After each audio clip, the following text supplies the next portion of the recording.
बुरा हुआ खैरू, बहुत बुरा। वडेरे का लहजा तासुफ से पुर था।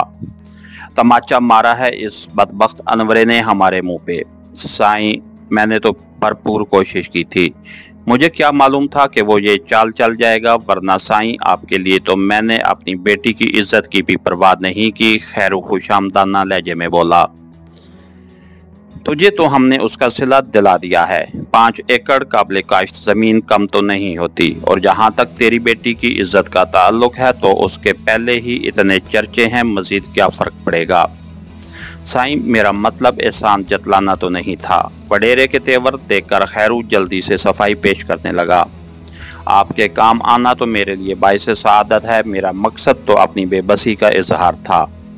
हम बेबस नहीं हुआ करते खैरू। शादी कर ली है जुलेखा ने तो क्या हुआ, हमारी कसम तो रहती है ना उसे अपने बिस्तर की जीनत बनाने की। वडेरा खबासत से हंसा और खैरू जल्दी से उसकी हाँ में हाँ मिलाते हुए बोला, जी साईं, तो फिर बंदोबस्त करो ना उसे हमारे पास लाने का। मैं मगर कैसे साईं? वो नाआकबत अंदेश तो पहले भी नहीं मान रहा था, अब कहाँ मानेगा? क्या उसके बहनोई से बात करें? नहीं भाई, उठा कर ले आओ।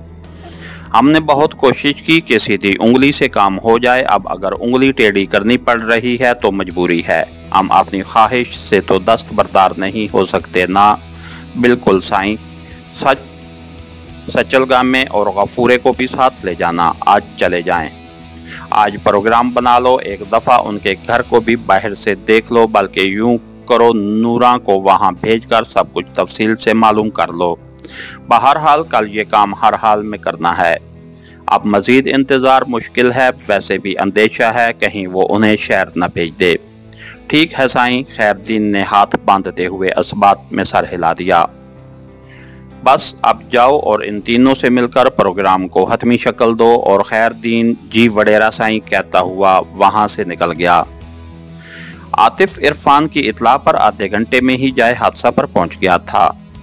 पुलिस ने हलाक होने वाले डॉक्टर की लाश उठा ली थी, अलबत्ता उसकी बाइक और उसके जिस्म से बहने वाला खून उसी तरह पड़ा था। इरफान उसे वहीं तमाशा देखने वाली आवाम में खड़ा नजर आया। आतिफ को देखते ही वो उसके करीब आ गया। 2 बंदे थे सर, मोटरसाइकिल पे सवार थे। इलियास उनके पीछे ही गया है, बल्कि उसने उनकी रहायश गाह भी देख ली है। हाँ, मुझसे भी उसकी बात हो चुकी है, लेकिन मैंने सोचा जाए हादसा देखता चलूं। मैंने सब जायजा ले लिया है सर, यहाँ ऐसी कोई चीज़ नहीं जो हमारे काम की हो। तो चलो फिर इलियास के पीछे चलते हैं। और इरफान फ्रंट सीट का दरवाज़ा खोलकर उसके साथ बैठ गया। तुम यहाँ क्यों घूम रहे थे? गाड़ी आगे बढ़ाते हुए वो मुस्तफसर हुआ। सर, हम एयरपोर्ट जाने के इरादे से निकले थे। हम दोनों भी बाइक पे थे। दोनों मुजरिम हमसे 20-25 गज आगे होंगे। मकतूल अपने क्लिनिक से गालबन घर जाने के लिए निकला। बमुश्किल अपनी मोटरसाइकिल ही स्टार्ट कर सका था कि कातिल की गोली का निशाना बन गया। मैंने इलियास को तो उनके ताक़ुब में भेज दिया, अलबत्ता खुद मकतूल की मदद के लिए रुक गया। लेकिन जब तक मैं उसके करीब पहुंचता वो हर किस्म की मदद से बेनियाज हो चुका था। कत्ल की वजह पे आसपास के दुकानदारों ने कोई रायज़नी की हो। मकतूल का ताल्लुक एक अक़लीती फ़िरके से था। इक्का दुक्का दुकानदार उसे आशिकाने सहाबा गिरोह की कार्रवाई समझ रहे थे। तुम्हारा अपना क्या ख्याल है? मेरा ख्याल उससे काफ़ी मुख्तलिफ है। क्या मतलब? मतलब वाज़े है। आप अभी आपके इंतज़ार में करीबी दुकान में ख़बरों से मुस्तफ़ीद होता रहा हूँ। न्यूज़ कास्टर के मुताबिक आशिकाने सहाबा ग्रुप ने इस कत्ल की जिम्मेदारी कबूल कर ली है और हस्बे मामूल बजरिया फ़ोन ये इतला पहुँचाई गई है। इरफान के अंदाज पे आतिफ मुस्कुरा पड़ा। यार, मैंने तुम्हारी राय पूछी है। मुहर्रम की आमद है और फ़िरका वारियत का तूफ़ान तो गर्म करना पड़ेगा। गुड, मेरा भी यही ख्याल है। मजीद इन मुर्गों की गिरफ्तारी पे पता चल जाएगा। सर, ये मीडिया वाले इतने ही बेवकूफ़ होते हैं? नहीं, लेकिन अवाम तो होते हैं जिनके लिए ये खबरें नशर की जाती हैं। ये बात आतिफ के होंठों पे थी कि मोबाइल की घंटी बज उठी। जी इलियास, वो सरसरी नज़र मोबाइल स्क्रीन पे डालता हुआ बोला। सर, एक बंदा कहीं जाने के लिए फ्लैट से बाहर निकल आया है, जबकि दूसरा अंदर ही है। उसके पीछे जाऊं या?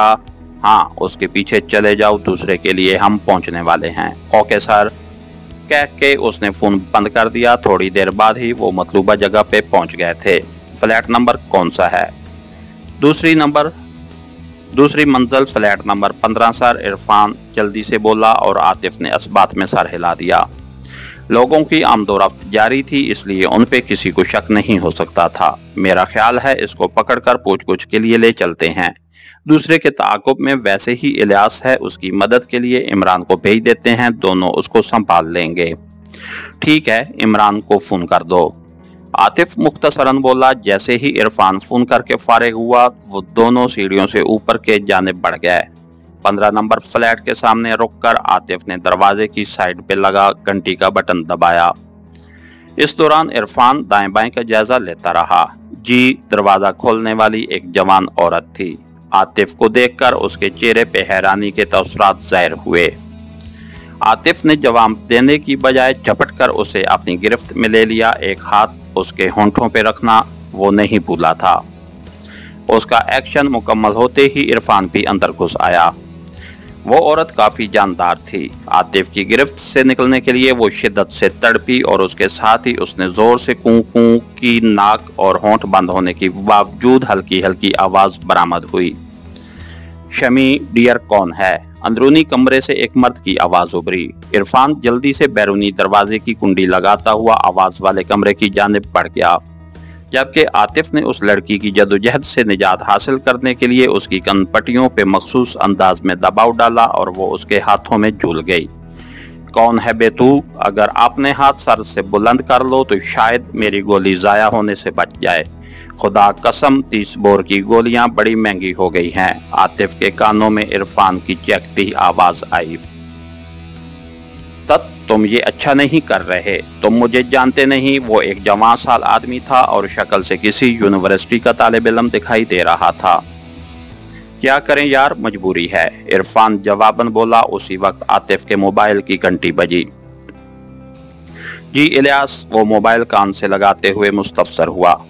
सर, ये वापस आ रहा है। इतनी जल्दी? जी सर, पैराडाइज रेस्टोरेंट से उसने कोई चीज खरीदी है। जहां तक मेरा ख्याल है शराब होगी, क्योंकि ऐसी बदनाम जगह पर ऐसी ही चीजें फरोख्त होती हैं। ठीक है, आने दो, हम दोनों फ्लैट के अंदर ही हैं। फोन बंद करके वो इरफान की तरफ मुतवज्जे हुआ, जो इस जवान के सर पे पिस्टल का वार करके उसे बेहोश कर चुका था।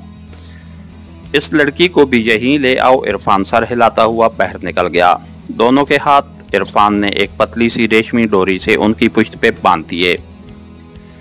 तुम दूसरे कमरे की तलाशी लो, इरफान को कहते हुए आतिफ खुद उस आदमी की तरफ मुतवज्जे हो गया। उसकी जेब से एक लोड रिवाल्वर और एक बड़ा चाकू, बटुआ और मोबाइल वगैरह निकला। उसकी तलाशी लेकर आतिफ ने लड़की की सरसरी तलाशी ली और उसके बाद कमरे की छानबीन में मसरूफ हो गया। वो बमुश्किल तलाशी लेकर फारिग हुआ था कि इत्तला घंटी बजी। दोनों बिजली सी सरअत से दरवाजे के करीब पहुंचे। आतिफ का इशारा पाकर इरफान ने दरवाजा खोला और उससे पहले कि आने वाला कुछ समझ पाता, इरफान ने उसे बाजुओं से पकड़कर अंदर घसीट लिया। को क्या, कौन जैसे अल्फाज उसके होंठों पे थे कि इरफान का भरपूर हाथ उसकी कनपट्टी पर पड़ा और वो वहीं ढेर हो गया।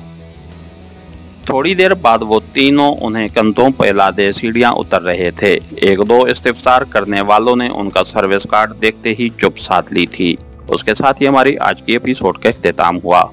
कहानीकार चैनल को लाइक कीजिए, सब्सक्राइब कीजिए और बेल आइकन को प्रेस कर दीजिए ताकि हर आने वाली नई वीडियो आप तक बर वक्त पहुँच सके। शुक्रिया।